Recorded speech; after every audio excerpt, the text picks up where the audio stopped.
انا بقى نفسي اعرف مين اللي قال ان الفراوله يا اما عصير يا اما مربى. ارمي الفراوله في الميه المغليه وبخمس حبات بس هتعملي 13 علبه. ولو قلت لك بقى ان انت هتشوفي النتيجه بعد يوم ولا اتنين، لا انت هتشوفي النتيجه بعد ساعتين اتنين. تعالي بقى شوفي الجديد واحكمي بنفسك. في الاول انا معايا 5 حبات من الفراوله بالعدد، انا عاوزاهم بالعدد يا جماعه، ولا تزودي ولا تقللي. بعد ما قطعتهم لهم مكعبات تكون صغيره بالشكل ده، هجيب بقى طاسه فيها نص كوبايه من الميه، ميه عاديه خالص من الحنفيه، عليها ربع معلقه من الملح، وبعدين برفعهم على النار. اول ما بتبدا الميه تغلي معايا بالشكل ده، بنزل بالفراوله اللي انا قطعتها لمكعبات تكون صغيره، عليهم هضيف معلقتين اتنين بالعدد من السكر. تمام. وهبدا بقى ان انا اقلبهم مع بعض كده واسيبهم لغايه ما يقصروا خالص ويكونوا معايا بالشكل ده. شايفين؟ اعرف منين ان هي خلاص كده عملت معايا الصوص؟ ان انا مش لاقيه ولا نقطه ميه، وكمان بعمل خط كده بالمعلقه ما بترجعش تاني. هسيبها بقى لغايه ما تهدى معايا. في الوقت ده بقى انا جبت كيلو من الحليب، انا جايباه يا جماعه بجيبه من عند اللبان من السوبر ماركت كده. والناس اللي بتقول ان هو ازيد من كيلو فانا هوزنه لكم عشان تشوفوه.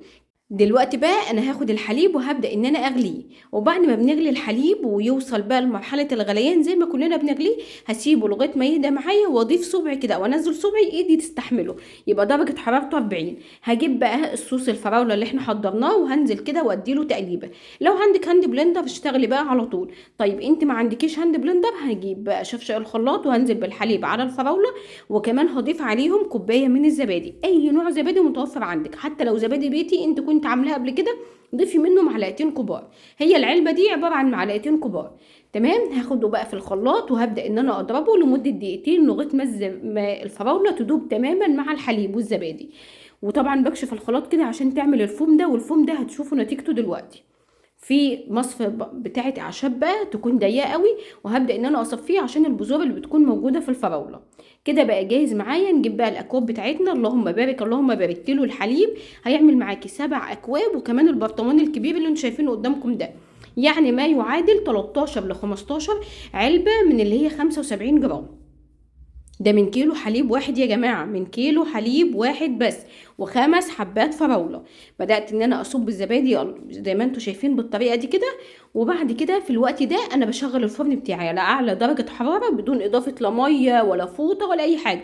بشغل الفرن بتاعي على اعلى درجة حرارة يسخن معايا، وبكون بصب طبعا الزبادي دلوقتي الحليب بيكون دافي معايا.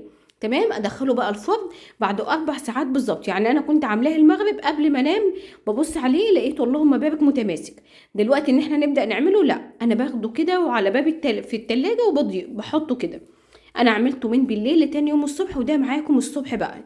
شايفين؟ اللهم بارك ما فيهوش نقطه ميه، والله متماسك جدا وناجح مليون في المية يا جماعه. انا كنت اول مره اجرب الطريقه دي على فكره، ما جربتهاش قبل كده.